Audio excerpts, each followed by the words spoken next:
Raptor guy. It's kind of wild. Since we've heard IGN's point of view, I kind of want to hear like someone else's point of view. Just another YouTuber, another reviewer. I will play this game at launch, and I'll give you guys a review over this game. I'll give you guys an impression over this game and stuff like that. We'll put out content for it. But for those people that got it early, I do want to see what they have to say. Assassin's Creed Shadows with Naue and then using the menu to quickly switch. Oh yeah, okay. I think we saw the gameplay that this guy put out not too long ago. Also, that this outfit just looks badass. I gotta say it. Bam, you're back where you were standing and have a completely different feeling game. I now played more than 6 hours of Shadows thanks to an invite from Ubisoft, and this is probably the best feeling pre-launch Assassin's Creed session I've ever experienced. Totally not without issues that I will get into, but especially controlling Naue is amazing. She's fast. I very quickly picked up the new parkour moves, where you have to dodge before the action. That's good, because in Assassin's Creed Mirage, the movement was it was so frustrating. The movement was insanely frustrating. Cool acrobatic move and not lose any speed. Going prone. Oh, that's cool. Ooh, no one showed us that before. I haven't seen that type of movement in Assassin's Creed since Unity. Look at this. To make a cool acrobatic move and okay. There we go. Insanely natural. It will be weird going back to the older games without the ability to crawl around. And I already figured out some basic tricks to make her great. I don't think so. You want to know why I don't think it would be weird to go back to the older games without being able to crawl around? Maybe if you're talking about like Assassin's Creed Origins and Up, the reboot series, then yeah, probably it would be weird. But Assassin's Creed has always been about like hiding in plain sight. So it never needed to go prone because you would hide in plain sight. You were the people.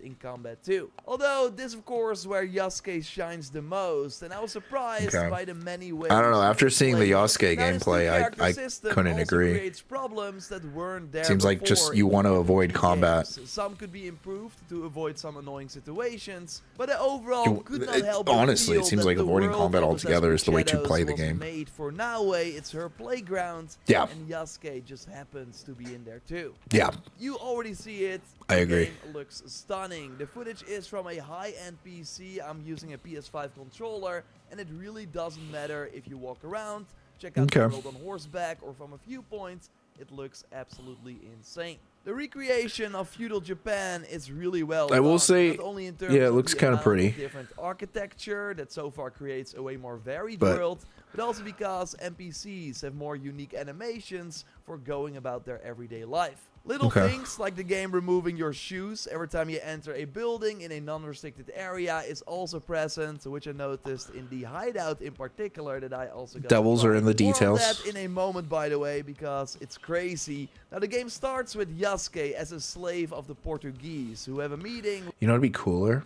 You know what'd be cooler? If like you didn't take your shoes off and people were like NPCs actually reacted and got pissed at you for not taking your shoes off. It would be annoying, but I don't know. That'd be I feel like another game would take it that step further. Kingdom Come Deliverance would absolutely do that. If Kingdom Come Deliverance made this type of game, they would absolutely do something like that. Warhorse Studios would go that far. And the reason I'm holding it up to these other games, Ghost of Tsushima, Warhorse Studios, Kingdom Come Deliverance, Sekiro, is because those games are 5 years old, 6 years old. And we should be seeing an improvement upon gaming. If you should be trying to outcompete your competitors, not give them a toss-up for a layup.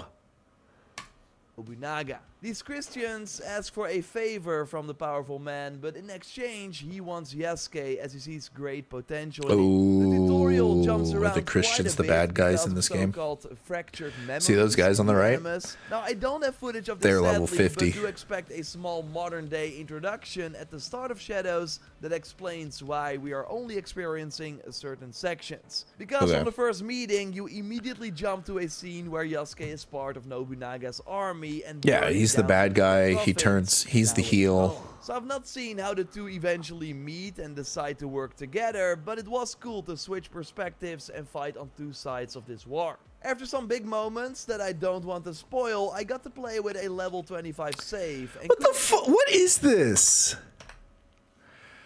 but it was cool to switch Remember? perspectives Oh and my fight on two gosh. sides of Look the at war. this. After some big moments, There's yellow fucking platforms on the tree. Like, sure, maybe it's for training purposes for the ninjas and stuff like that. But in Assassin's Creed 3, we didn't need yellow. Dude, this yellow paint bullshit is such a lazy way of game design. I don't want to hear. There are so many other ways you could make game design. In Assassin's Creed 3, the trees that you needed to jump on, you learn real quickly which ones those are. If not, they designed my majority of the freaking forest to be climbable.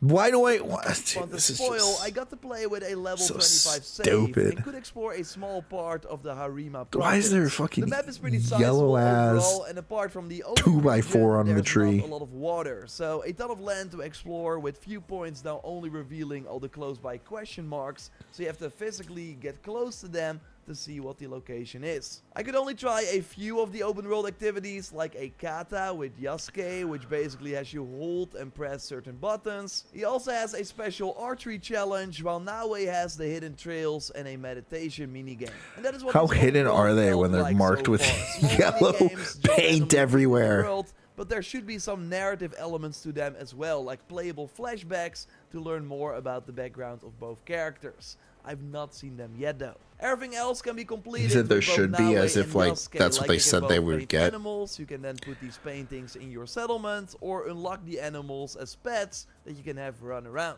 Worth noting is that there are no animals to fight in this game whatsoever, because that wasn't really a thing in Japan according to Ubisoft. Yeah, they didn't hunt in Japan. They only ate sushi. They only ate fish in Japan. Everybody knows that Japanese don't eat meat.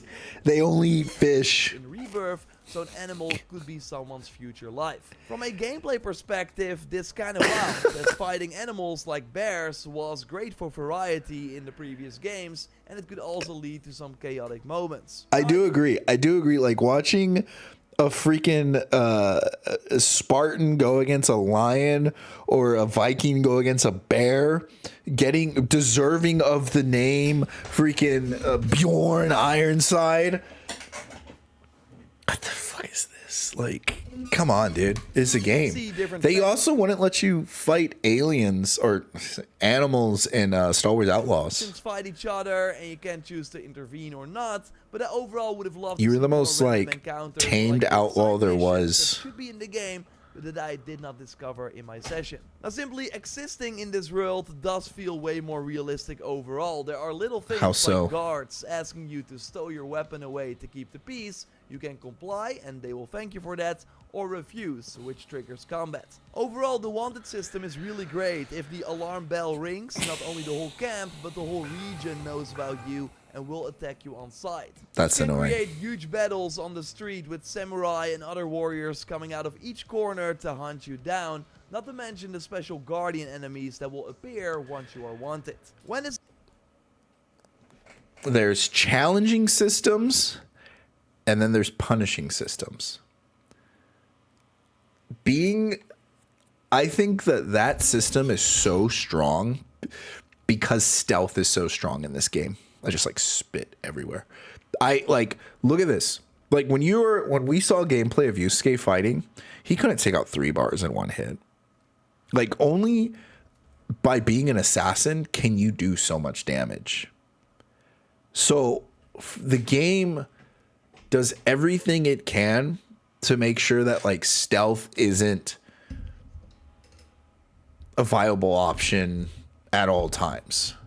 happens, and it feels like a punishment for playing a stealth game stealthily. Will be on the hit list. And infiltrating one of the many locations with an alarm, by the way, feels better than ever. And real quick, of course, I'm doing a giveaway for 3 copies of Shadows. Simply be a subscriber, like the video, and they can enter via the link. There you go, guys. So this is where the 2 protagonist system really shines. Naue feels insanely good to play, really like you imagine a ninja to control. She's light, moves like the wind across rooftops, is insanely fast, which makes getting behind enemies and going for the... Remember in Grand Theft Auto, where like you played as 3 different protagonists, and when you would do like a heist mission, the missions were broken up by each person and what they were good at. I think it was like Franklin was good at driving. I forgot the other 2 names. Then there was the pilot. Then there was, you know, the other guy that was kind of like the leader of the group and kind of kept everyone's heads together. You know, did all the like the guns and crazy stuff would happen.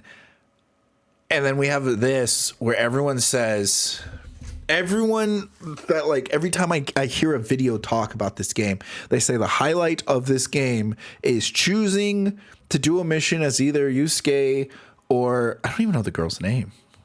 Naui? And it's like, if this is the highlight of the game, but 10 years ago we had games that did this better, why should I be impressed by this now? Like why? What is so impressive? Like, oh, I can choose to do a mission as this person or that person? Oh my God. Ubisoft gave me choice. Like, I get it. I know I'm sounding like a prick right now. I know I'm probably over critiquing, but for me, it's just like, you've been making these games for over a decade. You know, I want to say for 2 decades now. And this is supposed to be like one of the better, this is what I've been told time and time again, that this is one of the best Assassin's Creed games that's going to be coming out. Like, I'm tired of like game companies telling me a game's going to be good.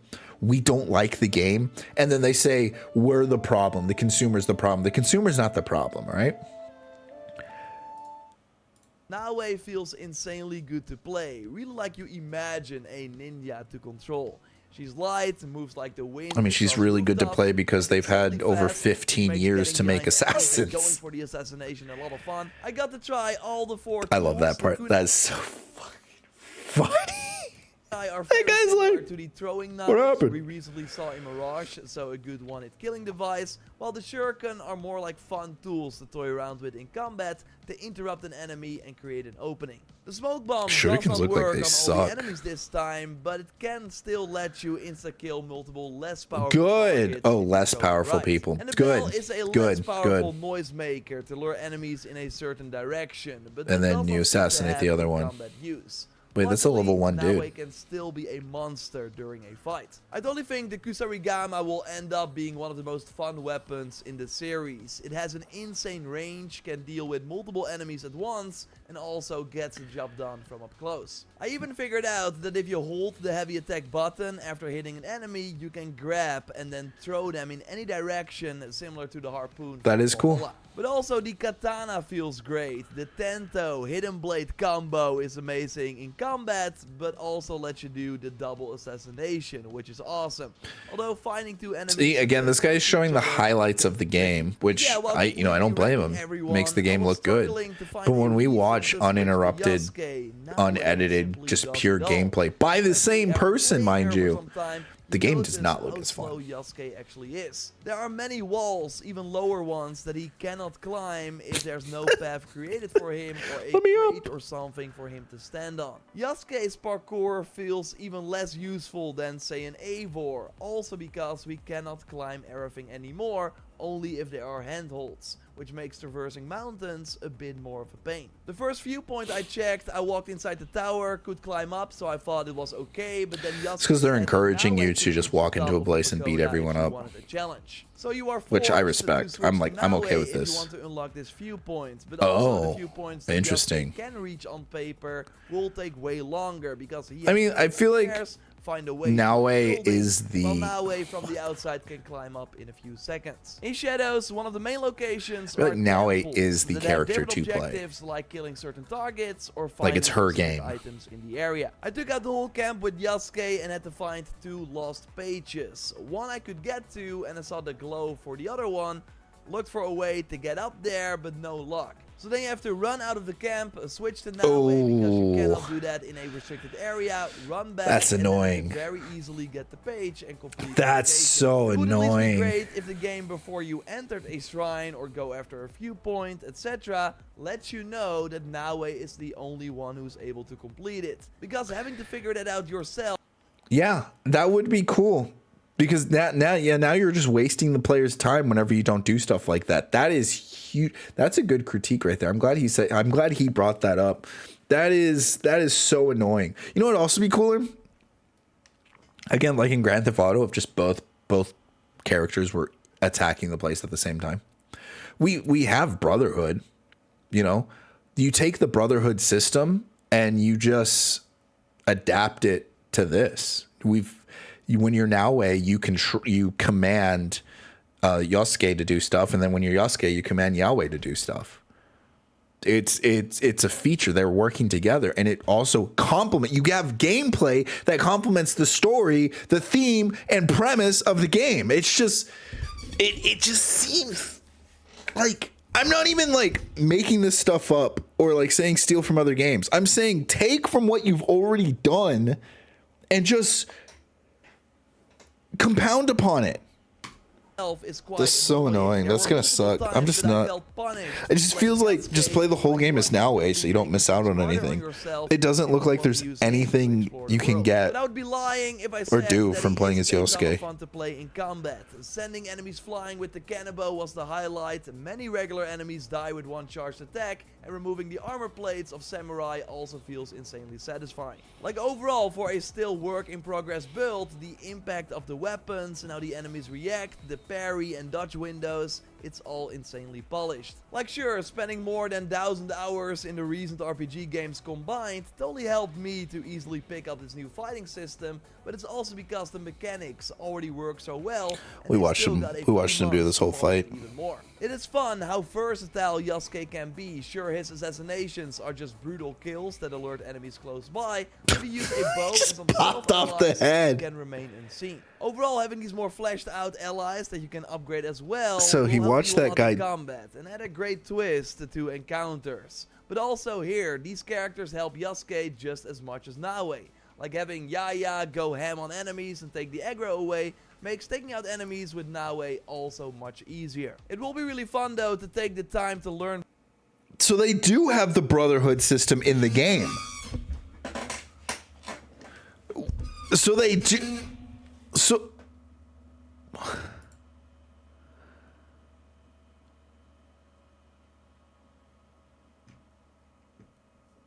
Combat and add a great twist to encounters. They have the Brotherhood Also system. here, these characters help Yasuke just as much as Naue. Like having Yaya. Why can't you just do this with Yasuke and Naue and then just switch mid-game? Like, no loading screen, no nothing. Just literally have the camera pivot to the person that's next. Go ham on enemies and take the aggro away makes taking out enemies with Naue also much easier. It will be really fun though to take the time to learn both characters, and where in the recent Assassin's Creed RPGs you by the 20-hour mark had probably tried every trick and ability just get a gun. That's the only way to play this game, is just get a gun. Fledged protagonists that can be played in multiple ways. Like every weapon has a skill tree now with exclusive abilities, it can only pick a few to use during combat. Both Naue and Yasuke also have special assassin and samurai trees with more passive and active abilities. I was also pleasantly surprised by the gear. Not only did I see some very cool looks for both characters, but even though there are only 2 gear pieces this time instead of 5, the perks are way more impactful than say a Valhalla, where they were mostly focused on stat increases that did not do anything at all. Here they put passive effects that you would sometimes find in skill trees like slow. I prefer that. I think with Black Myth Wukong, even like in the Souls-like games, I think I prefer gear that doesn't just add stats, but it adds perks, because then that gives players the ability to play how they want to play. That's where the agency comes in, and it's like sometimes you wear something that's not as good because you just enjoy the perk that's on it. It's on a headpiece for Naue instead, which makes you have more time to assassinate a target and not get spotted. Or getting 10% more damage per 10% health you're missing with Yasuke for a fun living on the edge playstyle can be cool too. You can also engrave perks again for even more customization, and because there do not seem to be any set bonuses this time, you can very easily mix and match pieces however you like and still rock your preferred look with the transmog system. There you go. Way works the same as others. I think that's great. I think big W from Ubisoft right there. Big W. Similar to Odyssey and Origin. Now I just can't wait to get into the main menu, and then they're like, all right, buy this outfit. You know what would be even better? They said, hey, buy this outfit that comes with this exclusive perk. Yasuke, for example, or the other way around. It actually happened quite a lot for me, which on one hand is nice, and so they both improve in power even if you're only playing one. But for things like katanas or trinkets, it's hard to see which character can use them. So I often would go into my inventory to check the loot, only to find out that it was for the other character. If you find a gear piece, you can upgrade it to your current level at the blacksmith, who you can of course find in the settlement. And we have to talk about this hideout feature because it's pretty wild. You can namely select many buildings and put them wherever you want. Change these buildings, you can create roads, put down lanterns, big shrines, I don't want to do any and then of this. Just leave the menu and immediately see what you built. I already mentioned the pets you can select and place who will then run around in the settlement. Your allies they're standing in grid-like formation. Here, and you can also interact with them or overhear their conversations. But it's especially the fact that everyone will have a completely different looking hideout that is very exciting. And I will share way more details on this feature in a future video, by the way, and got some fun. Does it serve any other purpose other than as well? But more on that later. Now I am sure that with the amount of options there will totally be some bugs and issues occurring in the hideouts, but overall the game was surprisingly polished for a pre-launch Assassin's Creed build. Now I totally had some graphical issues or menu options that would not load and one crash to the desktop, but nothing too crazy, and with the delay to March 20th they still got 2 months to polish things even more. So I'm not too worried about the state at launch. The fact is that I did not want to stop playing after my session was over. One extra thing I love is that they made infiltrating outposts, in this case large military castles. What the fuck? Look at this! I did not want to stop playing after my session was /// for 1 bar of health? In this case large fuck that! Way more rewarding, because taking out all the bosses here will give you some of the best legendary loot. So I actually got to really work for some of the best items in the game instead of stumbling upon a random chest. I already can't wait to go and complete all of these locations and make special loadouts and fun playstyles for each character. So yes, that dual protagonist system create problems in Shadows that weren't there before in the previous. Who is this person? Also in terms of narrative, dude, it makes me so mad. Before the final boss, you can choose who to play. It makes me. I'm actually mad about this. I'm actually mad about this because this should be Yosuke. This should be the other protagonist character. That's what this should be. I think, like, cool, you could still have this feature, but what, like, the fact that you have to walk out of the base, soft reset the base, switch characters, walk back in to get loot that the other person can't get loot from. The dual protagonist system does create problems in Shadows that weren't there before in the previous. And he even says it brings up issues. RPG games. Also in terms of narrative, where you have scenes with both characters before the final boss. You can choose who to play, so the other one leaves for some reason and then immediately comes back after the encounter. That is so weird. You cannot fight alongside one another. Exactly. The believability of the story. It takes out the immersion. The trade-off is worth it, as you do get a huge game you can experience with basically 2 completely different characters. They do not have the same dialogue and also feel completely different to play. Like Shadows will easily you get the same cutscene, different dialogue. So being able to switch between characters will make the overall experience way more varied, which is totally something that hurt the enjoyment of the previous titles after a while. Again, if you have questions, drop them down below. I also got a video on the Animus Hub coming because I got to see it. they said playing different characters essentially adds more agency, but in Ghost of Tsushima, you can do the same exact thing. Oh, sorry. I just this game is starting to bore me, guys. Got a ton of info. It's coming very soon, just like a lot of other Assassin's Creed Shadows content. So just make sure you are subscribed to not miss anything. A like on the video would be appreciated, and check out my other Assassin's Creed Shadows content after having played the game by clicking on the screen. I will speak to you very soon. Goodbye. It's kind of... There you go, guys. There you go. There it is. I mean, I appreciate that guy for putting out that video. Jor Raptor, I'll put the stuff down below so you guys can check out his account. I think he put out a good review, and he talked about the things he liked, talked about the things he didn't like. Jeez, man, that, like, the game looks mid. Like, just by looking at the game, it looks like it's going to be like at best a 6 out of 10. That's what I'm going to say about Assassin's Creed Shadows. At best, it looks like it's going to be a 6 out of 10. Hey, I'm Mario. I like playing video games, watching movies, and Dungeons and Dragons. If you keep getting me in your suggested videos, or you're watching this video right here, consider subscribing. It goes a long way. Thank you.